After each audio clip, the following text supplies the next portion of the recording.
Yes, guys, welcome back. Now we are starting with accounting standard number 22, accounting for taxes on income from your CA Inter marathon lectures, marathon revision lectures. So, accounting standard 22, सबसे पहले तो standard is applicable to all the enterprises, सभी को apply होता है and थोड़ा सा इस स्टैंडर्ड को लेकर स्टूडेंट्स के बीच में थोड़ा खौफ होता है, सर ये बहुत डरावना स्टैंडर्ड है, राइट, बहुत सारे चीज़ें इसमें थोड़े टेंशन वाले होते हैं, बट नहीं, ऐसा कुछ नहीं है, स्टैंडर्ड बहुत इजी है, करेक्ट, उसको हम एक सिंपल टेक्निक से समझेंगे तो ये आपको कभी डिफ़िकल्ट नहीं जाएगा। तो सबसे पहले सर ये स्टैंडर्ड एग्जैक्टली क्यों बना है? तो ये जो स्टैंडर्ड है ना, मैचिंग कंसेप्ट के प्रिंसिपल के ऊपर बनाया हुआ है। क्योंकि सर प्रॉब्लम क्या होता है, आप सभी को तो पता होगा, आपने डीटी पढ़ा हुआ है कि आपका जो नेट प्रॉफिट आप P&L अकाउंट के हिसाब से कैलकुलेट करते हो, that is never equal, correct, it is not equal to profit as per the PGBP. तो जो आप लोग सेक्शन 28 से सेक्शन 44 अप्लाई करके जो पीजीबीपी का इनकम निकालते हो, जो प्रॉफिट एज पर या इनकम एज पर पीजीबीपी होता है, उससे ये मैच नहीं करता है सर, करेक्ट। अब प्रॉब्लम क्या होता है कि अगर आप इस नेट प्रॉफिट के ऊपर टैक्स कैलकुलेट करते हो, जबकि हम करते नहीं है, हम हमेशा टैक्स पीजीबीपी का जो इनकम होता है उसी के ऊपर हम टैक्स भरते हैं, बट फॉर द टाइमिंग आप ये समझो कि अगर आप tax on net profit calculate करते हो तो क्या आपको लगता है it will be equal to the tax on taxable income that you calculate as per IT? Sir नहीं, ये भी इक्वल नहीं होगा। कैसे होगा इक्वल? सर जब प्रॉफिट का फिगर ही मैच नहीं कर रहा है तो उसका टैक्स का फिगर कैसा मैच करेगा? वो भी तो अलग ही दिखेगा ना। Yes sir, definitely. तो होता क्या है सर, आप इसको समझिए। अब tax on net profit is actually called as tax expense, and the tax that you pay as per on your taxable income obviously to the government, that is called as your current tax. Now what happens, you know, the current tax and the tax expense will never match, and here is where the matching concept problem starts. Sir वो कैसे? ध्यान दीजिए, current tax, जो tax आप लोग सरकार को पे कर रहे हो, उसका प्रोविजन बुक्स में बनता है, करेक्ट। मतलब net profit as per P&L दिख रहा है, बट उसमें जो टैक्स डेबिट हो रहा है, करेक्ट, टैक्स का जो खर्चा डेबिट हो रहा है, वो तो एज पर आईटी रूल्स है। तो वो obviously tax is not going to match with the profit that you are showing as per accounts. वो मैच नहीं करेगा, डेफिनेटली नहीं करेगा। इधर से आपका मैचिंग कॉन्सेप्ट का प्रॉब्लम शुरू होता है। क्योंकि सर देखो, आप डेबिट करते हो करंट टैक्स, बट एक्चुअल में होना क्या चाहिए मालूम है? एक्चुअल में टैक्स एक्सपेंस डेबिट होना चाहिए, जो होता नहीं है, और इधर ही आपका प्रॉब्लम शुरू हो जाता है। This is where your problem of matching concept starts. अभी देखिए मैंने क्या लिखा है, current tax, it is provided in the books, that is provision for tax is recognised for current tax. But actually speaking sir ये debit होना चाहिए था ना P&L में, tax expense, that is this should have been debited to P&L instead of current tax. So accounting standard 22 requires recognition of deferred tax to avoid the violation of matching concept. तो ये जो standard है, ये standard actually आपको require करता है to recognise what? Deferred taxes, correct. तो आपने सुना होगा deferred tax asset, deferred tax liability, yes. तो डेफर्ड टैक्स रिकॉग्नाइज करने से आपका ये जो प्रॉब्लम है मैचिंग कंसेप्ट का, करेक्ट, ये वायोलेट नहीं होता है। और एक बात आपको यहाँ पर समझना है कि करंट टैक्स जो आप आज दिखा रहे हो, which you are paying to government, is not actually equivalent to your tax expense. तो ये डिफरेंस को सॉर्ट करने के लिए हम लोग क्या करते हैं, हम लोग डेफर्ड टैक्स को रिकॉर्ड करते हैं। तो उसका नाम क्या है, देखो, डेफर्ड टैक्स। डेफर मतलब किसी भी चीज को पोस्टपोन करना। तो यहाँ पर आपका टैक्स पोस्टपोन हो रहा है। क्यों पोस्टपोन हो रहा है? क्योंकि ये फिगर्स आपके मैच नहीं कर रहे हैं। तो आज कोई चीज जो आप अकाउंट्स में शो कर रहे हो, आज आईटी में शायद नहीं आ रहा है, या फिर जो चीज आईटी में आ चुका है वो अकाउंट्स में नहीं आ रहा है, इसके लिए तो मैच नहीं कर रहा है। तो ये फ्यूचर में तो आएगा ना। जैसे अगर मैं आपको एक कंसिडर करता हूं सेक्शन 43B, करेक्ट, सबको पता ही होगा सेक्शन 43B। सेक्शन 43B क्या बोलता है कि अगर आपने कोई एक्सपेंडिचर जो सेक्शन 36(1) में एक्रूअल पे कंसिडर किया है, डिडक्शन लिया है, बट उसका डिडक्शन तभी मिलेगा जब उसकी एक्चुअल पेमेंट की जा रही है, राइट। आप लोग पढ़ते हो ना सेक्शन 36(1) रेड विद 43B। तो 36(1) तो आपको एक्रूअल पे डिडक्शन दे देता है, बट 43B टांग अड़ाता है। 43 बोलता है भैया पेमेंट हुआ है क्या इसका? नहीं सर, पेमेंट तो नहीं हुआ है, तो डिसअलाउ। बट अकाउंट्स बेचारा गरीब, अकाउंट्स क्या बोलता है, मेरे को क्या फर्क पड़ता है पेमेंट हुआ या नहीं हुआ, मैं तो एक्रूअल पे खर्चा दे रहा हूं। तो अकाउंट्स में आ गया खर्चा, आईटी में आया क्या? सर नहीं, आईटी में तो डिसअलाउ हो गया, डिफरेंस आ गया, करेक्ट। अब क्या आईटी में ये खर्चा आगे जाकर मिलेगा? सर मिलेगा जब आप एक्चुअल में पेमेंट करोगे। 43B ने तो यही लिखा हुआ है कि the year in which or the assessment year in which the payment is made you can claim the deduction. Correct. इन चीज़ों की वजह से आपका ये मैच नहीं होता है। लाइक जो चीज़ अकाउंट्स में आ गया पहले आईटी में बाद में आ रहा है, या आईटी में पहले आ गया अकाउंट्स में बाद में आ रहा है, इनके वजह से प्रॉब्लम शुरू होता है। करेक्ट। तो जब ये चीज़ फ्यूचर में आएगा ना वापस, तब आपका टैक्स इम्प्लीकेशन फिर चेंज होगा। तो ये जो डेफर्ड टैक्स है ना, करेक्ट, इसका मतलब क्या? मतलब postponement of tax. Why? Because of the difference. So एक बात आप हमेशा याद रखिए कि deferred tax is never a current tax consequence, it is a future tax consequence. क्योंकि आज जिसके वजह से डिफरेंस आ रहा है, डिफरेंस आ जा रहा है, सॉर्ट आउट कब होगा? सॉर्ट आउट तो फ्यूचर में होगा। तो फ्यूचर में आपका टैक्स कॉन्सिक्वेंस वापस चेंज होगा ना। करेक्ट। तो उसके लिए डेफर्ड टैक्स आज रिकॉर्ड करना पड़ता है। मतलब अगर मैं ऐसे बोल दूं कि आज मेरा 100 रुपए का इंटरेस्ट डिसअलाउ हो गया, बट वो इंटरेस्ट मेरा अगले साल अलाउ होगा, तो आज उस 100 रुपए के रिलेट जो टैक्स रहेगा, 100 रुपए पे अगर समझो 30% टैक्स रेट है, तो आज 30 रुपए का जो आपका डिसअलाउंस की वजह से टैक्स ज्यादा देना पड़ा है। करेक्ट। कल जब अलाउंस होगा तो टैक्स आपको कम देना पड़ेगा। So when you will get the benefit of this deduction in future again, आपका टैक्स बचेगा। बात समझ रहे हो? तो ये जो आगे जाकर आपका टैक्स कम या ज्यादा पे होने वाला है, करेक्ट, उसको अकाउंट्स में डेफर्ड टैक्स के नाम पे रिकॉर्ड किया जाता है। तो deferred tax is always remember a future tax consequence, not a current tax consequence. क्योंकि करंटली जो आपने टैक्स कैलकुलेट किया है उतना तो आपको सरकार को देना ही है, इसमें कोई शक नहीं है। कोई एक्सपेंस डिसअलाउ हो गया है या फिर नहीं हुआ है, उससे कोई फर्क नहीं पड़ता, क्योंकि वो सब कंसिडर करके ही आपने अपना करंट टैक्स का फिगर निकाला है। करेक्ट। तो deferred tax is never a current tax consequence, it is always a future tax consequence. ये बात हमेशा याद रखना, it's always a future tax consequence. ठीक है। अब थोड़ा एक छोटे से एग्जांपल से मैं आपको समझाने की कोशिश कर रहा हूं, ध्यान दीजिएगा। सर ये मेरा P&L है, ठीक है। 100 रुपए का मैंने इनकम दिखाया, 60 रुपए का मैंने खर्चा दिखाया। नेट प्रॉफिट बिफोर टैक्स 40 रुपया, नीचे लेके आ गया बाय NPBT 40 रुपया। ठीक है। अब अगर मैं इस 40 रुपए पर टैक्स कैलकुलेट करता हूं, 40 रुपया मेरा प्रॉफिट है तो टैक्स भी 40 रुपए पे होना चाहिए ना, मैचिंग कंसेप्ट के लिए, क्योंकि जितना प्रॉफिट है उतना ही उसका टैक्स बैठना चाहिए। तो अगर मैं टैक्स निकालता हूं NPBT पर, तो 40 का 30% 12 रुपए का टैक्स होना चाहिए कि नहीं? हाँ सर, अगर मैचिंग कंसेप्ट करना है तो 40 पे 30% 12 रुपए का टैक्स होना चाहिए। करेक्ट। बट अब देखते हैं हम सरकार को एक्चुअल में कितना टैक्स दे रहे हैं। सर हमारा जो टैक्सेबल PGBP है ना, वो 50 रुपया है। मतलब सर नेट प्रॉफिट से 10 रुपया ज्यादा है आपका टैक्सेबल PGBP। यस, तो कुछ तो 10 रुपए का फर्क होगा। करेक्ट। कुछ डिसअलाउ हुआ होगा, इसकी वजह से वहां पे इनकम ज्यादा हो गया। तो करंट टैक्स कितना बैठेगा? 50 पे 30%, 15 रुपए का टैक्स आपको देना है।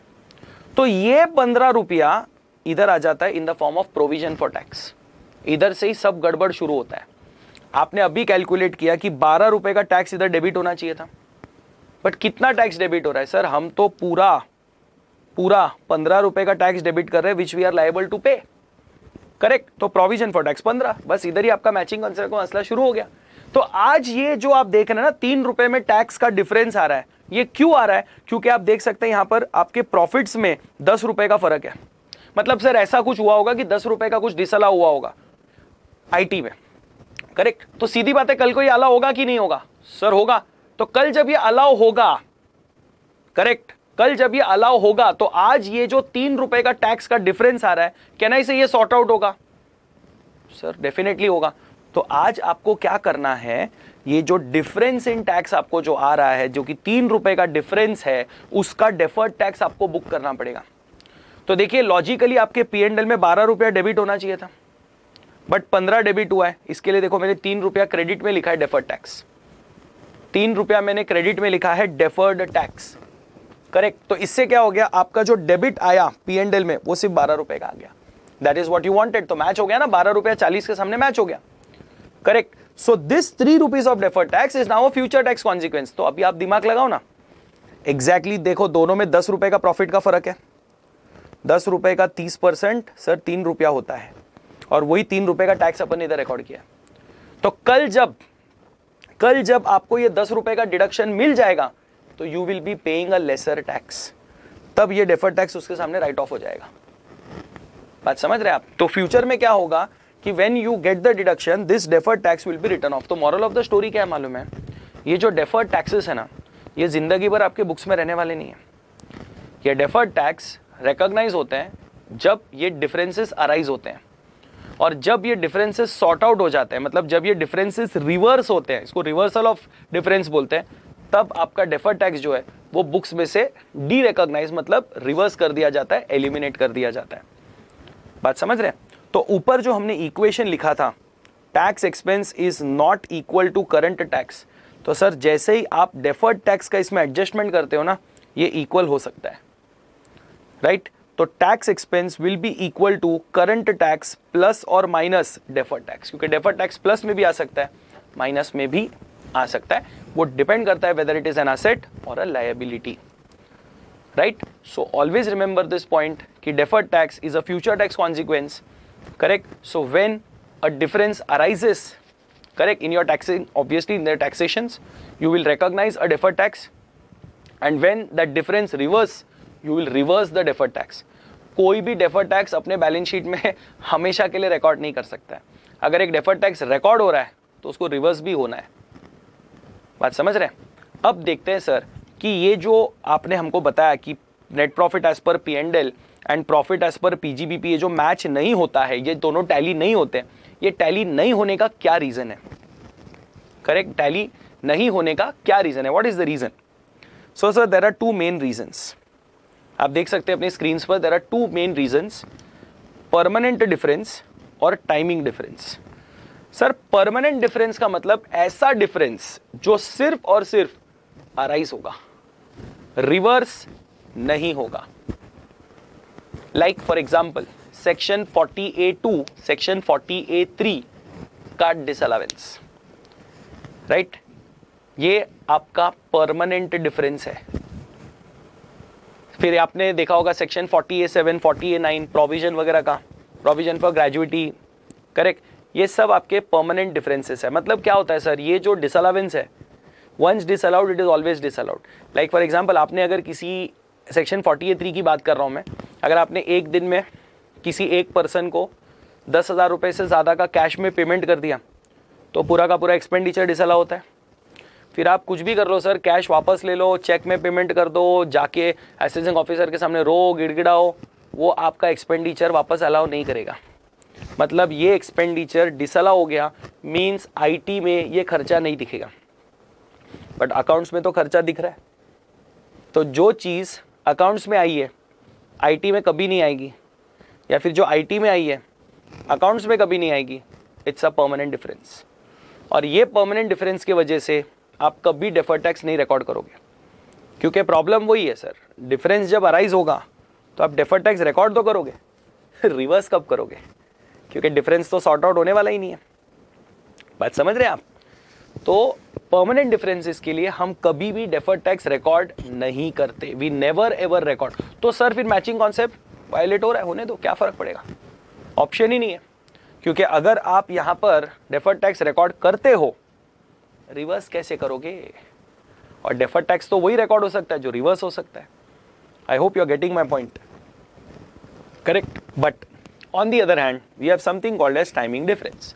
ये टाइमिंग डिफरेंस क्या है सर? टाइमिंग डिफरेंस मतलब कुछ आइटम्स जो अकाउंट्स में आए हैं बट अभी IT में नहीं आए, IT में आगे फ्यूचर में आएंगे, या फिर कुछ आइटम्स जो आज IT में आ चुके हैं, अकाउंट्स में आएगा, फ्यूचर में आएगा, बट आएगा जरूर।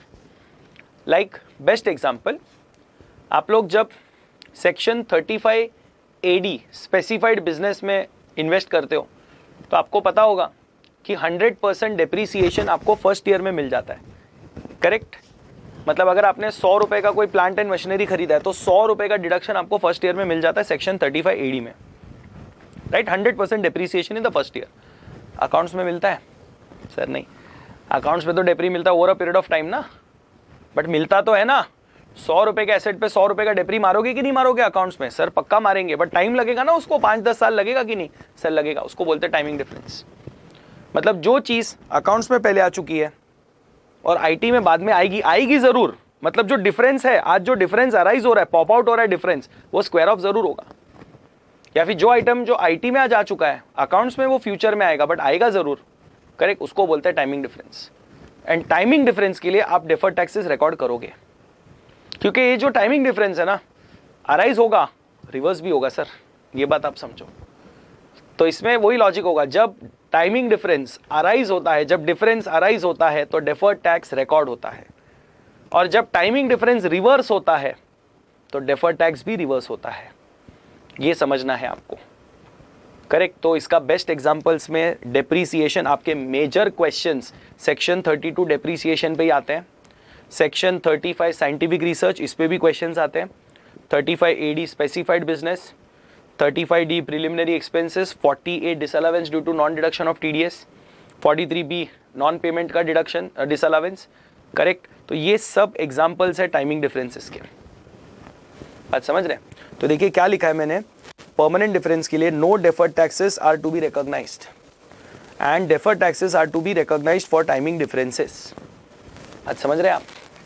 करेक्ट, तो ऑलवेज रिमेंबर, परमानेंट डिफरेंस की वजह से आपका कभी भी मैचिंग कॉन्सेप्ट नहीं बैठ पाएगा, उसको छोड़ दो, बट टाइमिंग डिफरेंस में आपका मैचिंग कॉन्सेप्ट बैठ सकता है। So the year in which difference arise we will recognise the deferred tax, and the year in which the timing difference is reversing, reverse the deferred tax, as simple as that, क्योंकि तब आपका actual future tax consequence आ रहा है।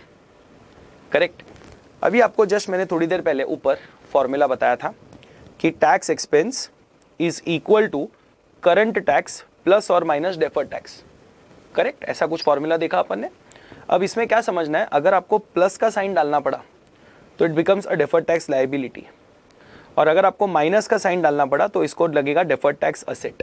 But sir exam में हम लोग कभी भी फॉर्मूला बेस्ड करते नहीं है, और ये भले आपने साइन यहाँ पर दिया हुआ है, बट ये मैकेनिकल अप्रोच है, हम इसको थोड़ा लॉजिकली आगे समझेंगे। करेक्ट, मैं आपको इसका लॉजिक बता दूंगा कि एग्जैक्टली कब एक डेफर्ड टैक्स असेट रिकॉर्ड होता है और कब एक लाइबिलिटी रिकॉर्ड होता है। सी, जब हम बोलते हैं ना डेफर्ड टैक्स लायबिलिटी, मतलब मैं अपने लाइबिलिटी को पोस्टपोन कर रहा हूं, मतलब आगे जाकर मुझे 2 पैसा टैक्स ज्यादा देना पड़ेगा। और डेफर्ड टैक्स असेट का मतलब मैं अपना एक टैक्स का असेट पोस्टपोन कर रहा हूं, डेफर कर रहा हूं, मतलब आगे जाकर मुझे 2 पैसा टैक्स कम देना पड़ेगा। तो जब मेरे को 2 पैसा कम देना पड़ेगा, मेरे को डेफर्ड टैक्स असेट बुक करना है आज, बिकॉज मैंने आपको पहले ही बताया deferred tax is a future tax consequence, it is a future tax consequence. तो फ्यूचर टैक्स कॉन्सिक्वेंस का मतलब क्या है कि फ्यूचर में या तो आप टैक्स ज्यादा भरोगे या तो कम भरोगे। अगर ज्यादा भरने वाले हो तो इट्स अ लायबिलिटी, कम भरने वाले हो इट्स एन असेट। राइट, ये हम आगे बात करेंगे डिटेल में। अब सर, क्या इसको रिकॉग्नाइज करने के लिए कोई क्राइटेरिया है? Do we have any recognition criteria? तो सर स्टैंडर्ड बोलता है डेफर्ड टैक्स लायबिलिटी के लिए कोई रिकॉग्निशन क्राइटेरिया नहीं है, बट स्टैंडर्ड बोलता है डेफर्ड टैक्स असेट के लिए there is a recognition criteria. अब ध्यान से सुनना सर, लायबिलिटी बुक करना है आज आपको, लायबिलिटी बुक करना है मतलब खर्चा दिखाना है। करेक्ट, तो खर्चा दिखाने के लिए आपको कोई रिकॉग्निशन क्राइटेरिया नहीं होता है। करेक्ट, तो आज जब आपको डेफर्ड टैक्स लायबिलिटी रिकॉग्नाइज करना है, बिंदास करो रिकॉर्ड, कोई दिक्कत नहीं है। करेक्ट, बट जब आपको एक एसेट बुक करना है, तो सर जब आप एक एसेट रिकॉग्नाइज करने जाते हो ना, तो इसका मतलब सामने एक इनकम भी बुक होता है। क्योंकि देखो, लायबिलिटी को रिकॉर्ड करने का जनरल एंट्री क्या बनेगा? P&L account debit to liability. But asset recognise करने के लिए जनरल एंट्री क्या बनेगा? Asset account debit to P&L, म्हणजे आप P&L को क्रेडिट करने वाले हो। तो P&L को क्रेडिट कर रहे हो मतलब एक इनकम अराइज हो रहा है, तो यहां पर आ जाएगा प्रूडेंस, कंजर्वेटिज्म। तो आपको डेफर्ड टैक्स असेट को रिकॉर्ड करने के लिए प्रूडेंस चेक करना पड़ता है, बट डेफर्ड टैक्स लायबिलिटी को रिकॉर्ड करने के लिए कोई रिकॉग्निशन क्राइटेरिया नहीं है। क्यों मालूम है? क्योंकि कंजर्वेटिज्म खुद बोलता है कि अगर आपको कोई फ्यूचर की लायबिलिटी दिख रही है, करेक्ट, मतलब you have a present obligation जिसका settlement obviously future, I am not saying a future liability, I am sorry, because future liability आप अभी रिकॉर्ड नहीं कर सकते। अभी लायबिलिटी है बट इसकी सेटलमेंट ऑब्वियसली फ्यूचर में होगी, so you are definitely going to recognise a liability today.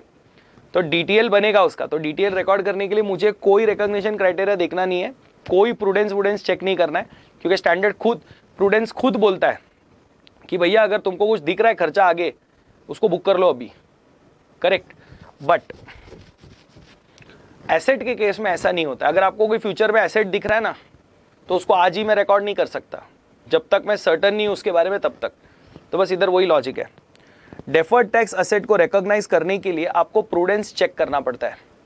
Check prudence का मतलब an enterprise should have a reasonable assurance of no reason to believe that it will have losses in the future. इसका मतलब it has assurance of sufficient future taxable income against which the deferred tax asset can be written off। मतलब sir, आज मेरे पास एक deferred tax asset है, तो मैंने entry पास किया असेट टू P&L। कल जब इसको राइट ऑफ करूंगा ना, तो P&L टू एसेट करना पड़ेगा। मतलब प्रॉफिट चाहिए सर एसेट को राइट ऑफ करने के लिए। करेक्ट, प्रॉफिट चाहिए एसेट को राइट ऑफ करने के लिए। तो अगर आपके पास फ्यूचर में प्रॉफिटेबिलिटी का कोई प्रॉब्लम नहीं है, फ्यूचर में you have sufficient taxable income, you have future में सफिशिएंट प्रॉफिट्स, उसके सामने आप deferred tax asset write off कर सकते हो। Correct, please recognise a deferred tax asset today. देखिए सर, डेफर्ड टैक्स एसेट का मैंने आपको क्या बताया कि फ्यूचर में आप टैक्स कम दोगे, बराबर है। तो सर फ्यूचर में टैक्स कम देने के लिए टैक्सेबल इनकम तो होना चाहिए, जिसके सामने तुम लोग डिडक्शन ले लोगे और तुम्हारा इनकम कम होएगा तो तुम लोग को प्रॉफिट कम आएगा, तो टैक्स कम देना पड़ेगा, राइट। मतलब आज अगर कोई मेरा एक्सपेंस डिसअलाउ हुआ है, तो कल जब वो एक्सपेंस अलाउ होगा तब मेरा टैक्स बचेगा। तो एक्सपेंस को अलाउ करने के लिए इनकम तो होना चाहिए मेरे पास, वही तो वो बोल रहा है। तो अगर आपके पास फ्यूचर में सफिशिएंट टैक्सेबल इनकम है, जिसके सामने तुम लोग अपने जो तुम लोग के इस साल डिसअलाउ एक्सपेंस हुए थे वो अगले साल अलाउ कर लोगे, तो तुम्हारा टैक्स कम हो जाएगा, टैक्स बचाओगे तुम लोग, राइट। तो जब टैक्स बचा लोगे तो इसका मतलब तुम लोग का फ्यूचर टैक्स कॉन्सिक्वेंस आ गया, मतलब deferred tax asset write of करना पड़ेगा। तो वही चीज बोल रहा है वो कि if you have assurance of sufficient taxable income in future against which the DTA can be recognised, record a deferred tax asset. But if for an example you say that नहीं सर फ्यूचर में मेरे पास sufficient taxable income नहीं होगा, तो ऐसे case में standard बोलता है डेफर्ड टैक्स एसेट रिकॉर्ड नहीं करने का। Please postpone the recognition of deferred tax asset to future. आगे धक्का मारो उसको, अभी रिकॉर्ड मत करो। नेक्स्ट ईयर 31 मार्च को फिर क्रॉस चेक करने का कि तुम्हारा प्रूडेंस बैठ रहा है या नहीं बैठ रहा है। अगर बैठा तो डेफर्ड टैक्स एसेट रिकॉर्ड कर लो, अगर वो टाइमिंग डिफरेंस अभी भी अवेलेबल है तो, राइट। नहीं है तो फिर अगले साल वापस धक्का मारना पड़ेगा। सो देखिए जर्नल एंट्रीज भी मैंने यहाँ पे पास किए हुए हैं। अगर आपको DTL रिकॉग्नाइज करना है तो आपका सिंपल जर्नल एंट्री है P&L account debit to DTL, और DTL जब रिवर्स होता है तो एंट्री होती है DTL टू P&L। बट वही जब आप DTA को रिकॉग्नाइज करते हो तो जर्नल एंट्री होती है deferred tax asset account debit to P&L, correct. और जब आपको DTA रिवर्स करना है तो एंट्री बनता है P&L account debit to DTA, बराबर। तो ये इसका सिंपल रिकॉग्निशन क्राइटेरिया है, राइट। अब मैं आपको लॉजिकली ये बताने की कोशिश करूंगा कि सर कभी अपने को डेफर्ड टैक्स असेट रिकॉर्ड करना है और कभी अपने को डेफर्ड टैक्स लायबिलिटी रिकॉर्ड करना है।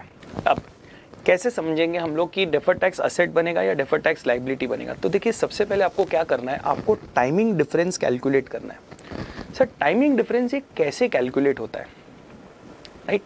लाइक से फॉर एग्जाम्पल, अगर आपका अकाउंट्स में 100 रुपये का डिप्रीसिएशन है और इनकम टैक्स में 120 रुपये का डिप्रीसिएशन है, तो इसका मतलब 20 रुपये का यहाँ पे टाइमिंग डिफरेंस आ रहा है। मतलब you will have to basically take the difference of your accounting income और एक्सपेंस माइनस टैक्सेबल इनकम और टैक्सेबल एक्सपेंस, जिसके वजह से भी आज डिफरेंस आ रहा है, उसका आप पहले डिफरेंस निकाल लो। लाइक फॉर एग्जांपल अगर डिप्रीसिएशन है तो depreciation is a timing difference, correct. तो आप वो डिप्रीसिएशन का डिफरेंसेस निकाल लो, करेक्ट। आपको आपका टाइमिंग डिफरेंस का फिगर मिल जाएगा। अब जब ये टाइमिंग डिफरेंस का फिगर आपको मिलेगा ना, always remember it has a future tax consequence. आज उससे आपके टैक्स को फर्क नहीं पड़ रहा है, आज तो आपको जो भी अलाउ हुआ है उसके हिसाब से आप सरकार को टैक्स दे रहे हो। आज आपके टैक्सेबिलिटी पे कोई फर्क नहीं पड़ रहा है, आपके टैक्सेबिलिटी के आपके फ्यूचर के टैक्सेबिलिटी में फर्क पड़ने वाला है। तो इसके लिए मैं स्टार्टिंग से चिल्ला रहा हूं, it's a future tax consequence. तो आपको क्या करना है कि जैसे ही आप डिफरेंस वर्कआउट करोगे, बराबर है, अब आप क्या करो, उस डिफरेंस का फ्यूचर टैक्स कॉन्सिक्वेंस पता करो। मतलब आप IT पॉइंट ऑफ व्यू से सोचो कि यार ये जो आज डिफरेंस आया है इसका डिडक्शन क्या मैं ऑलरेडी ले चुका हूं? आईटी की बात कर रहा हूं मैं, आईटी के हिसाब से सोचना है, इसका डिडक्शन क्या मैं ले चुका हूं या मुझे इसका डिडक्शन फ्यूचर में मिलेगा? देखिए, अगर आप आज ही डिडक्शन ले चुके हो तो वापस फ्यूचर में तो डिडक्शन मिलेगा नहीं जब ये डिफरेंस रिवर्स होगा। सी, आज डिफरेंस अराइज हुआ है, कल ये डिफरेंस रिवर्स भी होगा ना, करेक्ट? मतलब आज अगर कोई चीज अकाउंट्स में आ गया है, आईटी में नहीं आया, कल तो आएगा ना आईटी में। तो जब आईटी में आएगा, राइट, तब इसका फ्यूचर टैक्स कॉन्सिक्वेंस क्या होगा?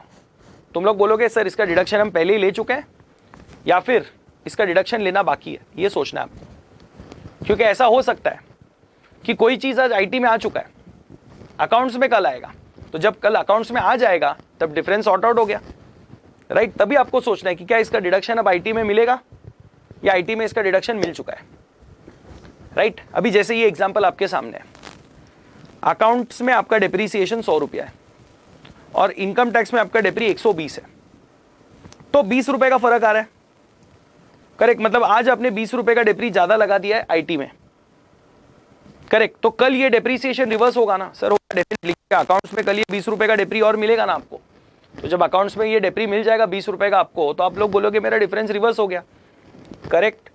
अब आप सोचो, जब ये डिफरेंस रिवर्स होगा, राइट, तो क्या होगा? क्या ये 20 रुपए के डेप्रीसिएशन का डिडक्शन आप आईटी में ले चुके हो या लेना बाकी है?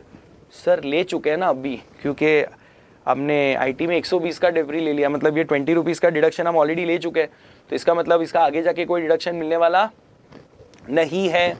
तो फ्यूचर में अगर डिडक्शन नहीं मिलेगा तो टैक्सेबल इनकम बढ़ेगा, और जब इनकम बढ़ेगा तो टैक्स भी बढ़ेगा। तो इसका फ्यूचर टैक्स कॉन्सिक्वेंस क्या है मालूम है? कि in the future you have to pay more tax. So when you have to pay more tax in the future, boss, you have to record what? A deferred tax liability. It is that simple. तो आप पहले क्या करो, timing difference निकालो, फिर उस difference से पूछो बेटा तेरा फ्यूचर क्या है, क्या तू फ्यूचर में मेरा टैक्स बचाएगा या तू फ्यूचर में मेरे से ज़्यादा टैक्स भरवाएगा? अगर वो डिफरेंस फ्यूचर में आपका टैक्स बचाने वाला है, correct, it is going to save your tax asset, deferred tax asset. बट वो बोलते हैं नहीं सर, मैं तो फ्यूचर में आपसे ज़्यादा टैक्स भरवाऊंगा, मेरा डिडक्शन तो अभी हो चुका है, आगे तो मेरा डिडक्शन मिलने वाला नहीं है, तो मतलब आपको ज़्यादा टैक्स देना पड़ेगा, बुक अ लायबिलिटी। तो इस वाले एग्जाम्पल में अगर आप ध्यान से देखेंगे तो 120 का डेप्री आप ऑलरेडी ले चुके हो, अकाउंट्स में सिर्फ 100 रुपए का लिया है, तो कल जब ये 20 रुपए का डेप्री आप अकाउंट्स में ले लोगे ना, वापस आईटी में मिलने वाला नहीं है। मतलब ये 20 रुपीज़ का डिडक्शन आपको आगे नहीं मिलेगा, because you have already claimed it in IT. So no future deduction, so recognize what? Deferred tax liability. बात समझ रहे हो? तो देखिए मैंने क्या लिखा है यहाँ पे, calculate the timing difference, that is accounting income or expense minus taxable income or expense. Correct? Now determine the future tax consequence of timing difference as per IT rules. That is, if deduction can be claimed of the timing difference in future, recognize deferred tax asset. And if deduction is already claimed and no future deduction, then recognize what? Deferred tax liability. अब आप ये वाला example देखो, sir accounts में हम 150 रुपए का डेप्री लेते हैं और आईटी में हमने अभी तक सिर्फ 120 का डेप्री लिया हुआ है, तो इसका मतलब सर 30 रुपए का डिफरेंस है।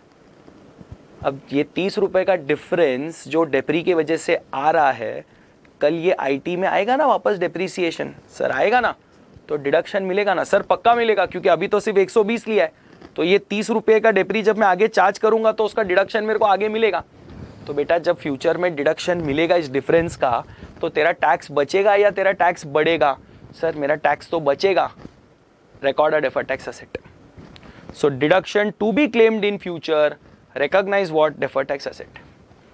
तो देख बेटा, इतना याद रख, अगर तेरे को टाइमिंग डिफरेंस आ रहा है तो बस इतना सोच कि डिफरेंस का फ्यूचर क्या है।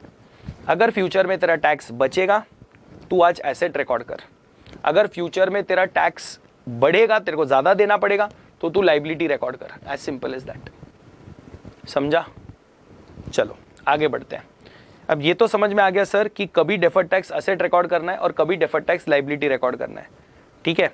अब जरा ये समझने की कोशिश करते हैं कि कितना amount of deferred tax record करना है। What should be the amount of deferred tax to be recorded? इसकी मेजरमेंट कैसे होगी? तो sir it is very simple. Correct, difference कैसे नहीं, मल्टीप्लाई बैलेंस शीट डेट। सबसे पहले तो सर डेफर्ड टैक्स ये फ्यूचर टैक्स कॉन्सिक्वेंस है, तो इसके ऊपर आज का टैक्स रेट नहीं लगता, आगे का टैक्स रेट लगता है, फ्यूचर टैक्स रेट लगता है। करेक्ट, कभी फ्यूचर का टैक्स रेट, अभी का नहीं। मतलब समझो अगर मैं फाइनेंशियल ईयर 22-23 में हूं तो मेरा असेसमेंट ईयर 23-24 है, बराबर है। तो 23-24 में जो रेट एप्लीकेबल है ना वो नहीं लगेगा, 24-25 का जो रेट है ना वो लगेगा मेरे को। सर बट आप ऐसे कैसे बोल सकते हो? ये देखो ना, ये लोगों ने क्या दिया है, टैक्स रेट एनेक्टेड और reasonably enacted on the balance sheet date. आपका बैलेंस शीट डेट अगर 31 मार्च 2023 है तो कहना इसे उस दिन पर आपका फाइनेंस एक्ट 2023 एनेक्ट तो नहीं हुआ है बट रीजनेबली एनेक्ट हो चुका है, क्योंकि आपका फाइनेंस एक्ट को एनेक्ट होते होते मई का महीना हो जाता है, but as on 31 March it is pretty sure, it is reasonably sure कि वो एनेक्ट होने ही वाला है। तो फाइनेंस एक्ट 23 बेटा कौन से साल का टैक्स रेट देता है? Finance act 23 talks about the tax rate of AY 24-25, तो it means you have to apply the tax rate of the next year, next assessment year का टैक्स रेट लगाने का। तो अगर आप 22-23 में हो तो आपका बैलेंस शीट है 31 मार्च 2023, आपका असेसमेंट ईयर है 23-24, तो इस दिन पर कौन सा टैक्स रेट रीजनेबली एनेक्ट हुआ है? सर फाइनेंस एक्ट 23, उसके अंदर जो टैक्स रेट लिखा हुआ है वो रीजनेबली एनेक्ट हुआ है। तो you will have to apply the tax rate of AY 24-25, correct. तो you always have to apply the tax rate for the next year, right? Is this point clear? तो ये आपको एग्जाम के question में ध्यान रखना है। देखो अपने को इतना प्रॉब्लम नहीं होता है, रीजन बीइंग अपना जो टैक्स रेट है इंडिया में वो तो कांस्टेंट है 25 और 30%, करेक्ट। बट उन कंट्रीज में प्रॉब्लम होता है, या तो फिर इंडिया में भी ये प्रॉब्लम होता है, अगर अपने टैक्स रेट कॉन्स्टेंटली हर साल चेंज होते, हर एक दो साल में टैक्स रेट चेंज हो रहा है ना, तो बहुत बड़ा मसला हो जाता। बट अपने को लकी है, अपने को टैक्स रेट चेंज नहीं होता है। तो अगर एग्जाम क्वेश्चन में अगर आपको ऐसे दिया है कि हम अभी ईयर 1 में, फिर ईयर 2, फिर ईयर 3, वो बोलता है ईयर 1 में 40% टैक्स रेट है, ईयर 2 में 42 है और ईयर 3 में 45 है। तो बेटा जी जब आप ईयर 1 में हो ना, जब ईयर 1 में हो तो आपको ईयर 2 का रेट लगेगा, और जब आप ईयर 2 में हो ना तब आपको ईयर 3 का रेट लगेगा, और जब आप ईयर 3 में हो तो आपको ईयर 4 का रेट लगेगा। और समझो अगर आपका टाइमिंग डिफरेंस इधर खत्म ही हो रहा है तो फिर आपको ईयर 4 का रेट लेने की जरूरत नहीं है, आप 45 पे ही रिवर्सल को कहानी खत्म कर दो। तो ये चीज आपको बहुत इंपॉर्टेंटली ध्यान देना है। तो ऐसे क्वेश्चंस इंस्टीट्यूट पूछ भी सकता है जहां पर फ्यूचर टैक्स रेट्स दिए होंगे, तो you always have to consider the future tax rate, correct? समझ पा रहे बात को? चलिए ना let us have a look at this question. ये काफ़ी फेमस क्वेश्चन है, मॉड्यूल में भी ये क्वेश्चन आपको देखने मिलेगा। ABC limited has provided depreciation as per accounting records at 8 lakh rupees and as per the income tax record it is 14 lakh. तो इनकम टैक्स में आप देख सकते हैं कि आपको 14 लाख ज़्यादा डेप्री मिला हुआ है, IT में आपको कम डेप्री है। तो अगर आप दोनों का डिफरेंस निकालते हो तो 6 लाख रुपीज़ का आप डिफरेंस देख पा रहे हो। This is nothing but your timing difference, correct? Then there is unamortised preliminary expenses as per income tax account records which is 10,000. There is adequate evidence of future profit sufficiency. मतलब देखो वो बोल रहा है कि अगर deferred tax asset बनाना पड़ा तो फ्यूचर में अपने पास प्रॉफिट की कोई कमी नहीं है। We have lot of profits in the future. How much deferred tax asset or liability should be recognized as a transition adjustment and tax rate is 30%. So sir यहाँ पर देखिए दो टाइमिंग डिफरेंसेस हैं। एक तो आपका डेप्री का जो डिफरेंस है 6 लाख रुपए का, करेक्ट? और दूसरा डिफरेंस है ये 10,000 का अनअमोर्टाइज्ड एक्सपेंस। अब अनअमोर्टाइज्ड है मतलब अभी तक IT में ये खर्चा आपने लिया नहीं है, अकाउंट्स में खर्चा ले लिया होगा ना। अगर दोनों में खर्चा लिया होता तो वो ये बात यहाँ पे बताता ही नहीं, क्योंकि फिर डिफरेंस ही नहीं आता। बात समझ रहे हो? तो डिफरेंस आ रहा है, इसका मतलब क्या है कि the expenditure has been claimed in accounts, मतलब अकाउंट्स में अमोर्टाइज हो चुका है, IT में अभी तक अमोर्टाइज हुआ नहीं है, करेक्ट? तो यहाँ पर दो अलग अलग टाइमिंग डिफरेंस है। अब ध्यान से समझिए, 6 लाख का डिफरेंस है, किसके वजह से डिफरेंस है? डेप्री, करेक्ट? मतलब IT में ज़्यादा डेप्री मिला है ना 6 लाख का। तो कल जब ये डिफरेंस रिवर्स होगा तो क्या ये 6 लाख का डिडक्शन आपको वापस मिलेगा IT में? सर नहीं, डबल थोड़ी मिलता है, एक ही बार मिलेगा। तो डिडक्शन आप ऑलरेडी ले चुके हो, तो कल जब ये डिफरेंस रिवर्स होगा तो आपको डिडक्शन मिलेगा नहीं। तो डिडक्शन नहीं मिलेगा मतलब you will be liable to pay more tax. तो लाइबिलिटी बनाना पड़ेगा, you have to recognise a deferred tax liability, correct. वही अगर आप ये 10,000 का अनअमोर्टाइज्ड प्रिलिमिनरी एक्सपेंस की बात करो तो ये अनअमोर्टाइज्ड है, मतलब आगे जाकर अमोर्टाइज करोगे तो डिडक्शन मिलेगा, आगे जाके खर्चा मिलेगा, तो आगे जाके जब खर्चा मिलेगा तो टैक्स बचेगा या बढ़ेगा? सर टैक्स तो बचेगा मेरा, डेफर्ड टैक्स असेट। तो दोनों ऐसा साथ में आएगा? नहीं सर, ऑफसेट कर देने का, सेट ऑफ कर देने का दोनों को, करेक्ट। तो ये 6 लाख रुपए के ऊपर एसेट लाइबिलिटी बन रहा है और 10,000 पे एसेट बन रहा है, दोनों को नेट ऑफ करो, 5,90,000 बचेगा, उसका 30% ले लो, राइट। तो चलिए इसको क्विकली सॉल्व करते हैं।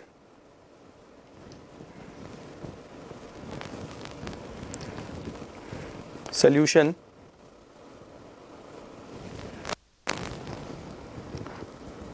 सो excess depreciation as per IT rules 6,000 है, उसमें लेस करेंगे unamortised preliminary expense as per IT 10,000। So 5,90,000 is your net timing difference. Net timing difference. So therefore आपको इसका डिटेल रिकॉग्नाइज करना पड़ेगा।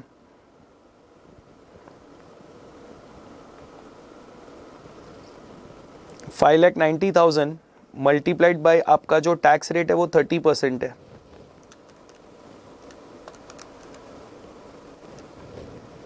$1,77,000 का लाइबिलिटी आपको बुक करना है, बस दैट्स इट, सिंपल एकदम।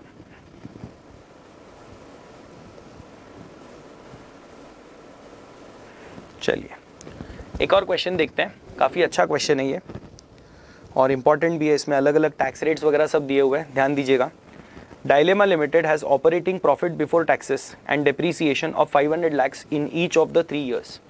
The company purchased a microcomputer for 240 lakhs in the beginning of the year 1. तो 3 साल तक लगातार आपके पास PBDT 500 रुपये का होने वाला है, 240 रुपये का आपने कोई माइक्रो कंप्यूटर खरीदा है, correct. The expenditure was fully allowed as a deduction under section 35 of IT, मतलब आपको साइंटिफिक रिसर्च के नाम पे पूरा 240 रुपये का डिडक्शन फर्स्ट ईयर में मिल जाएगा। However the company has decided to amortise the expense over its useful life of 3 years, मतलब अकाउंट्स में 240 डिवाइडेड बाई 3, 80 लाख रुपए का डिप्रीसिएशन आपको हर साल क्लेम करने मिलेगा। बट IT में आप 240 रुपीज़ का डिडक्शन पहले ही ले लोगे, तो 240 का डिडक्शन आप ले चुके हो, -80 आपको मिलेगा अकाउंट्स में। इसका मतलब सर 160 रुपये का टाइमिंग डिफरेंस जो है वो अराइज हो गया है, 160 रुपये का टाइमिंग डिफरेंस अराइज हो चुका है, करेक्ट। अब वो बोलता है तो 3 साल का टैक्स रेट दिया हुआ है, फर्स्ट ईयर में टैक्स रेट है 40%, सेकेंड ईयर में 38 और थर्ड ईयर में 35। तो अब लॉजिक क्या है सर, जब आप फर्स्ट ईयर में रहोगे आपको 38% रेट लगेगा, जब आप सेकेंड ईयर में आओगे तो आपको 35% रेट लगेगा, और थर्ड ईयर में एक्चुअली लगता है फोर्थ ईयर का rate, but I think third year में आपका पूरा रिवर्सल हो रहा है, क्योंकि अगर आप ध्यान देंगे तो 160 का टाइमिंग डिफरेंस अराइज हुआ है फर्स्ट ईयर में, करेक्ट। बट जब आप सेकेंड ईयर और थर्ड ईयर देखोगे ना, तो सेकेंड ईयर और थर्ड ईयर में IT में तो कोई डेप्रीसिएशन मिलने वाला नहीं है आपको, सर नहीं, क्योंकि पूरा पहले ही मिल गया। बट कहना है अकाउंट्स में अभी भी आपको 80 रुपीज़ का डेप्री मिलेगा, यस और नो। तो इसका मतलब जो चीज़ अकाउंट्स में आपको पहले नहीं मिला था अब वो मिलना शुरू हो चुका है, इसको हम लोग बोलेंगे TDR, टाइमिंग डिफरेंस रिवर्स। सो जो 160 रुपया फर्स्ट ईयर में अराइज हुआ था ना, एग्जैक्टली वही 160 सेकेंड और थर्ड ईयर में रिवर्स भी हो रहा है। आई होप आप समझ पा रहे हैं बात को, करेक्ट। अब उसने आपको पूछा है calculate the deferred taxes if it is assume that the future tax are known only 1 year ahead, pass necessary journal entries for all the 3 years। मतलब जब आप ईयर 1 में रहोगे तो आपको ईयर 2 का टैक्स रेट पता है, ऐसा क्वेश्चन बोल रहा है। It is assume that the future tax are known only 1 year ahead, तो मतलब आपको 1 साल आगे का टैक्स रेट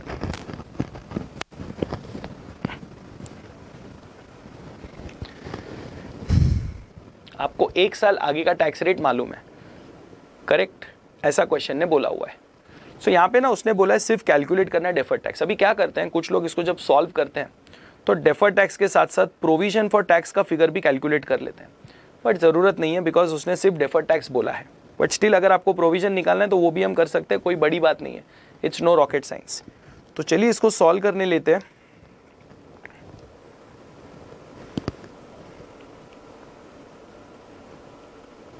तो इसको सॉल्व करने के लिए अकाउंट्स आईटी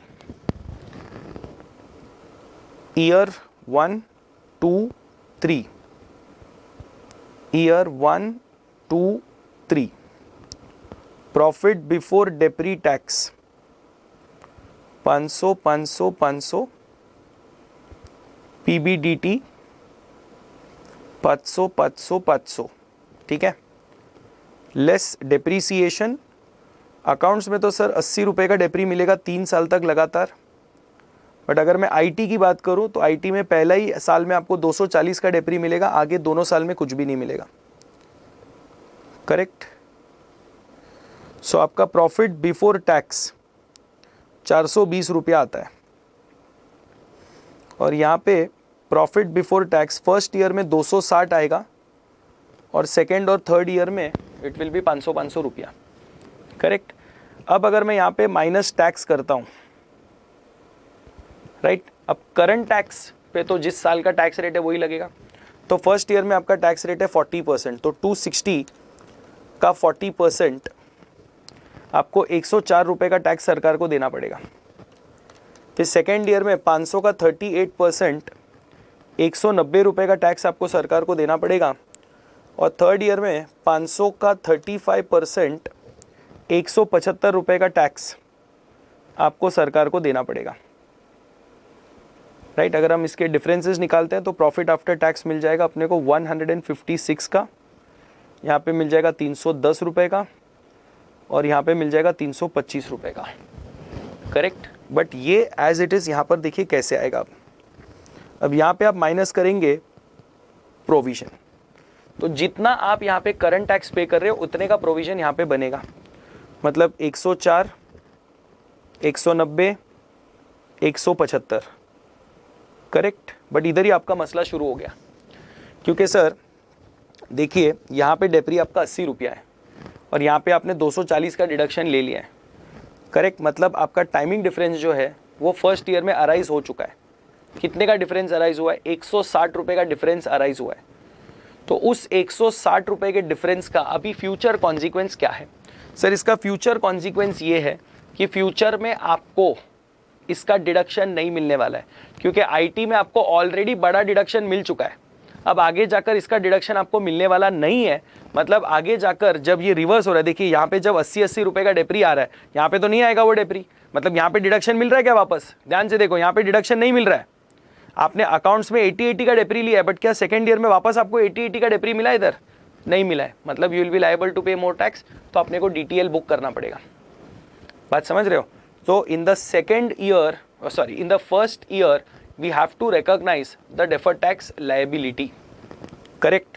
तो यहाँ पर मैं सब्ट्रैक्ट करूँगा डीटीएल, तो फर्स्ट ईयर में, करेक्ट, 160 रुपये का मेरा टाइमिंग डिफरेंस है, इंटू 38%, क्योंकि सेकेंड ईयर का टैक्स रेट लगेगा 60.8 का डीटीएल मेरे को रिकॉग्नाइज करना है,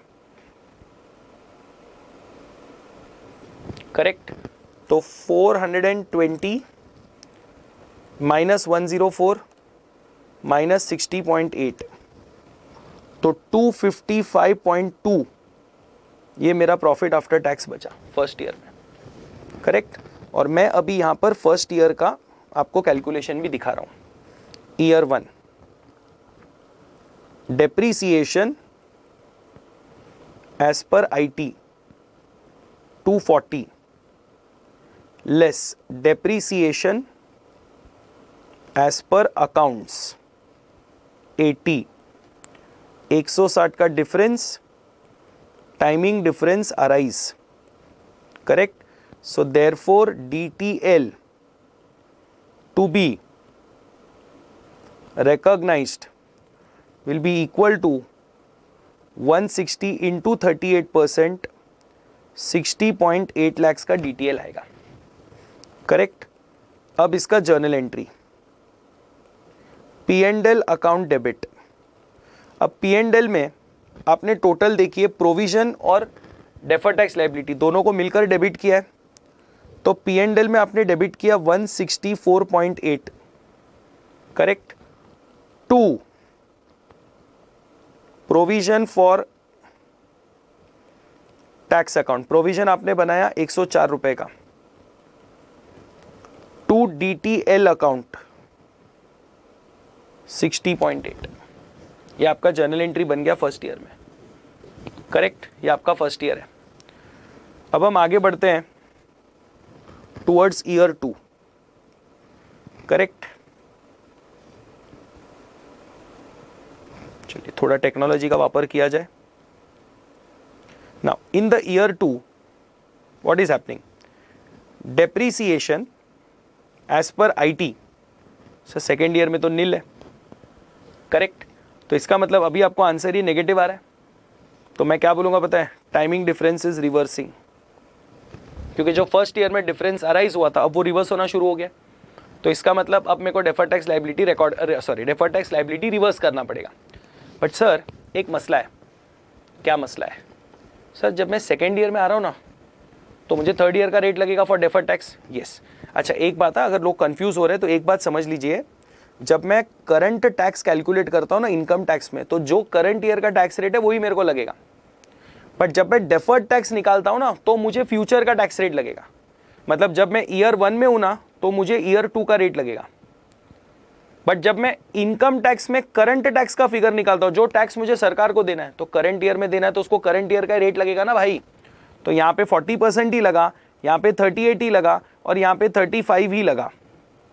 बट इधर ऐसा नहीं हुआ, इधर DTL के लिए मैंने 38 लगाया, वो सेकेंड ईयर का रेट है। अब सेकेंड ईयर में 35 लगाऊंगा, जो कि थर्ड ईयर का रेट है। आज समझ रहे हो? सो यहां पर अब आपको क्या समझना है कि सर टैक्स रेट बदल गया, मैंने ऑलरेडी डेफर्ड टैक्स लायबिलिटी 38 पे बुक किया है, बट अभी टैक्स रेट हो गया 35, तो 3% कम हो गया ना। तो जो डेफर्ड टैक्स लायबिलिटी आपने ऑलरेडी 38% पे बुक किया है ना बॉस, उसको पहले 3% कम करो, 35% पे लेके आओ। उसके बाद ये जो रिवर्सल का टंटेबाजी है ना, वो करना। तो ये बात हमेशा याद रखना है, जब भी आपका टैक्स रेट चेंज होता है, तो जो भी आपका डेफर्ड टैक्सेस ऑलरेडी बुक्स में रिकॉग्नाइज्ड है, उसको पहले नए टैक्स रेट पे कन्वर्ट करो। उसके बाद फिर करंट ईयर का जो नया एडजस्टमेंट्स करना है, रिवर्स करना है, फर्दर रिकॉर्ड करना है, वो नए रेट पे आप बाद में करो। तो यहाँ पे ऑलरेडी मेरे बुक्स में 60.8 का DTL रिकॉर्डेड है, जो कि 38% पे है। तो बेटा इसको पहले नीचे लेके आओ टू 35%। बात समझ रहे हो? तो 35% आपका टाइमिंग डिफरेंस था 160, राइट। तो 160 का 35% देखिए कितना होता है सर, वो होता है 56। मतलब उसको 56 पे नीचे उतारो, तो 4.8 का आपको रिवर्सल दिखाना पड़ेगा पहले। और ये 4.8 को कैलकुलेट करने का एक और तरीका भी है, 160 का डिफरेंस है और टैक्स रेट में 3% का डिफरेंस है, करेक्ट। तो उसका आंसर 4.8 ही आता है। तो आपको ये 4.8 भी रिवर्स करना पड़ेगा, और ये जो 80 रुपीज का टाइमिंग डिफरेंस रिवर्स हो रहा है, उसके लिए भी डेफर्ड टैक्स लायबिलिटी को रिवर्स करना पड़ेगा। सो रिवर्सल ऑफ DTL, ध्यान दीजिएगा, a with respect to changes in tax rate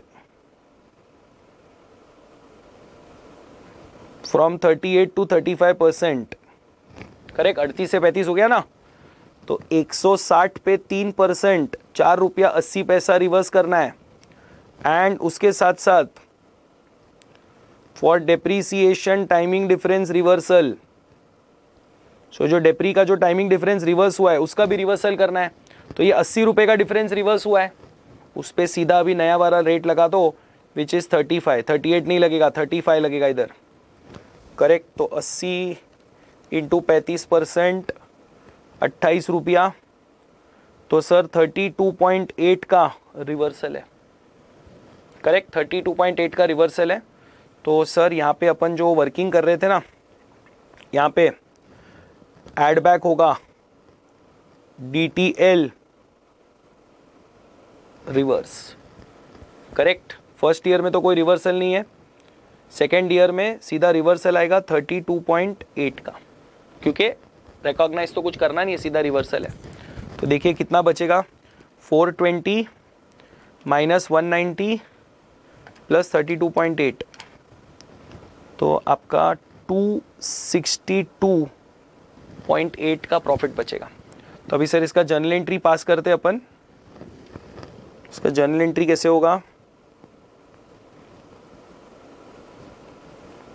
P&L account debit, deferred tax liability account debit. अभी डेफर्ड टैक्स मेरे को मालूम है 32.8 है, करेक्ट। टू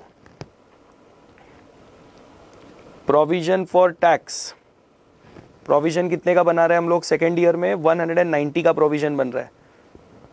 तो नेट आपका P&L कितने से डेबिट होगा, 190 माइनस 32.8, नेट आपका P&L 157.8 से डेबिट हुआ।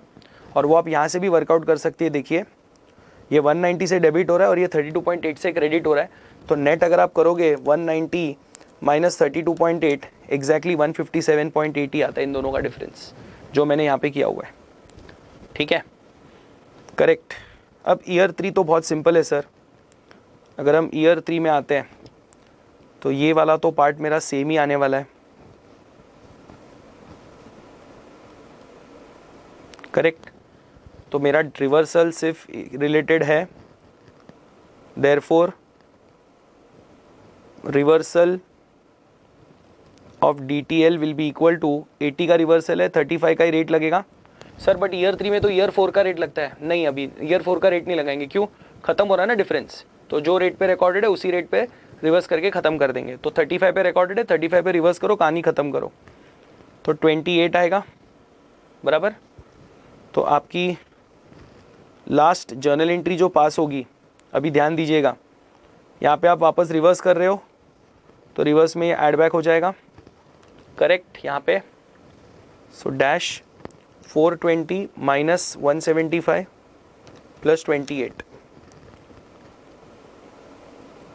273 बचेगा। तो अगर आप नेट देखोगे ना, 175 आप डेबिट कर रहे हो और 28 P&L में क्रेडिट करोगे, नेट आपका P&L 147 से डेबिट होने वाला है, करेक्ट। तो जो जर्नल एंट्री है ये भी मेरा कॉमन ही रहेगा, करेक्ट, अमाउंट चेंज हो जाएंगे। तो नेट आपका DTL जो है वो 28 से डेबिट होगा क्योंकि रिवर्स हो रहा है, 147 से आपका P&L डेबिट हो रहा है और प्रोविजन आप दिखा रहे हो 175 का, राइट। अब इसमें आप एक बाईपास कर सकते हो, आपको प्रोविजन दिखाने की ज़रूरत नहीं है, आप सीधा डेफर्ड टैक्स का भी कैलकुलेशन दिखा के कहानी ख़त्म कर सकते हो। मतलब यहाँ पे आपको ये सब कुछ प्रोविजन वगैरह दिखाने की ज़रूरत नहीं है, आप सिर्फ प्रॉफिट बिफोर टैक्स तक कैलकुलेट करके बस इतना दिखाकर आगे अपना ये कैलकुलेशन कर सकते हो, जहाँ पे आपका journal entry will be restricted only to P&L to DTL 60.8 और रिवर्सल के केस में भी it will be only P&L to DTL to P&L, that's it. आपको प्रोविजन वगैरह दिखाने की यहाँ पे ज़रूरत नहीं है, बट अगर आपको फुल फ्लेश प्रॉपर दिखाना है तो आप ऐसे कर सकते हो, राइट। चलिए अब आगे बढ़ते हैं towards the further part of the topic. Yes, recognition of deferred tax asset in case of carried forward losses or unabsorbed depreciation. Now this is a very important point कि सर अगर आप के पास कोई लॉस है current year में जो आप आगे कैरी फॉरवर्ड करके सेट ऑफ करना चाहोगे, या फिर आपके पास अनएब्जॉर्ब डेप्रीसिएशन पड़ा है जो ऑब्वियसली आप आगे जाके डिडक्शन लोगे उसका, तो सर अब लॉजिक क्या है पता है, अगर आज आपके पास कोई लॉस है जो आप कैरी फॉरवर्ड करोगे या फिर आपके पास अनएब्जॉर्ब डेप्री है, इसका फ्यूचर टैक्स कॉन्सिक्वेंस क्या है, सर फ्यूचर में इसका डिडक्शन मिलेगा, मतलब टैक्स बचेगा। तो अगर टैक्स बचने वाला है तो I record what, deferred tax asset.